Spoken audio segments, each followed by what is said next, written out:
ಪ್ರಿಯ ವೀಕ್ಷಕರೇ, ಆರ್ಎಸ್ಎಸ್ ಹಾಗೂ ಬಿಜೆಪಿ ನಾಯಕರು ನಾವು ಸನಾತನ ಧರ್ಮವನ್ನ ಉಳಿಸ್ತೀವಿ, ಬೆಳೆಸ್ತೀವಿ, ಮಹಿಳೆಯರನ್ನ ಗೌರವಿಸ್ತೀವಿ, ಪ್ರತಿಯೊಬ್ಬ ಮಹಿಳೆಯರು ಪೂಜ್ಯನೀಯರು ಎಂಬ ಬೊಗಳೆಯನ್ನ ಸದಾ ಬಿಡ್ತಲೇ ಇರ್ತಾರೆ. ಖುದ್ದು ಪ್ರಧಾನಮಂತ್ರಿ ಮೋದಿ ಬೇಟಿ ಬಚಾವೋ ಬೇಟಿ ಪಡಾವೋ ಎನ್ನುವ ಮಾತುಗಳನ್ನ ಹೇಳ್ತಾರೆ.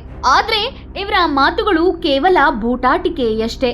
ಬೇರೆಯವರ ಮನೆಯ ಹೆಣ್ಣು ಮಕ್ಕಳನ್ನ ಗೌರವಿಸಿ ಅವರನ್ನ ಪೂಜ್ಯನೀಯ ಭಾವನೆಯಿಂದ ನೋಡೋದಿರ್ಲಿ, ತಮ್ಮ ಮನೆಯ ಮಕ್ಕಳನ್ನೇ ಹೀನಾಯವಾಗಿ ನಡೆಸಿಕೊಳ್ಳೋ ಮನಸ್ಥಿತಿ ಬಿಜೆಪಿ ಹಾಗೂ ಆರ್ಎಸ್ಎಸ್ನವರದ್ದಾಗಿ ಬಿಟ್ಟಿದೆ.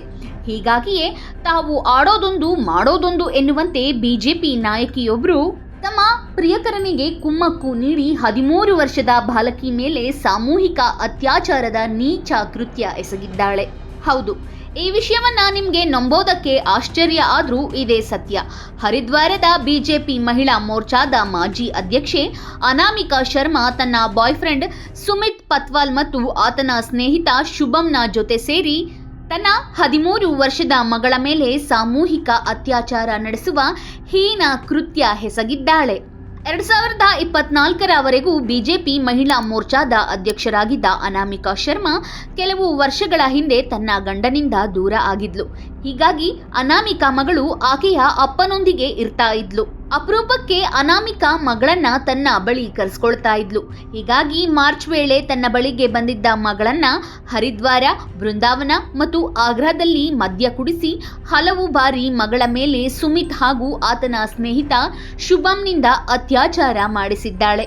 ಇದಿಷ್ಟು ಸಾಲದು ಎಂಬಂತೆ ಈ ವಿಷಯವನ್ನ ತಂದೆಗೆ ಹೇಳದಂತೆ ಮಗಳಿಗೆ ಅನಾಮಿಕಾ ಶರ್ಮಾ ಬೆದರಿಕೆ ಕೂಡ ಹಾಕಿದ್ಲು. ಆದರೆ ಈ ಹಿಂಸೆಯನ್ನ ತಡೆದುಕೊಳ್ಳಲಾಗದೆ ಕೊನೆಗೆ ಬಾಲಕಿ ತನ್ನ ತಂದೆಯ ಬಳಿ ವಿಷಯ ತಿಳಿಸಿದ್ದಾಳೆ. ಕೂಡಲೇ ಅನಾಮಿಕಾ ಶರ್ಮಾಳ ಮಾಜಿ ಗಂಡ ಆಕೆಯ ದುಷ್ಕೃತ್ಯದ ವಿರುದ್ಧ ಹರಿದ್ವಾರ ಪೊಲೀಸರಿಗೆ ದೂರು ನೀಡಿದ್ದಾರೆ.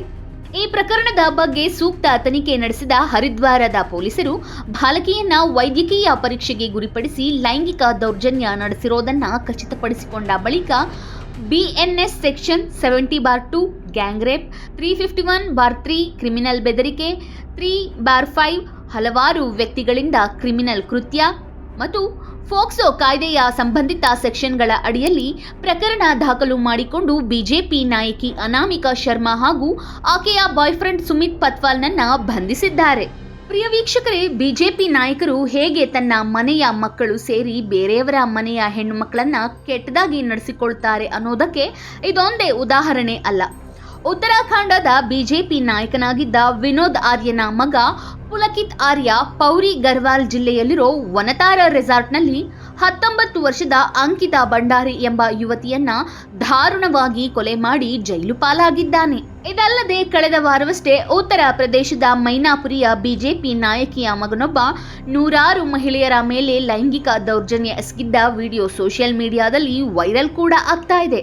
ಇದಿಷ್ಟೇ ಅಲ್ಲದೆ ಮಧ್ಯಪ್ರದೇಶದ ಮಂಡಸಾರ್ ಜಿಲ್ಲೆಯ ಬಿಜೆಪಿ ಸದಸ್ಯ ಮನೋಹರ್ ಲಾಲ್ ಧಾಕಡ್ ಹೆದ್ದಾರಿಯಲ್ಲಿಯೇ ಮಹಿಳೆಯೊಂದಿಗೆ ಅಸಭ್ಯವಾಗಿ ವರ್ತಿಸಿದ್ದ.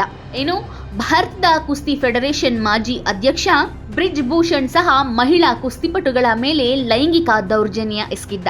ಇದಿಷ್ಟೇ ಅಲ್ಲದೆ ಕರ್ನಾಟಕದ ಹಲವಾರು ಪ್ರಮುಖ ನಾಯಕರು ಮಹಿಳೆಯರೊಂದಿಗೆ ಅಸಭ್ಯವಾಗಿ ವರ್ತನೆ ಮಾಡಿದ್ದಾರೆ.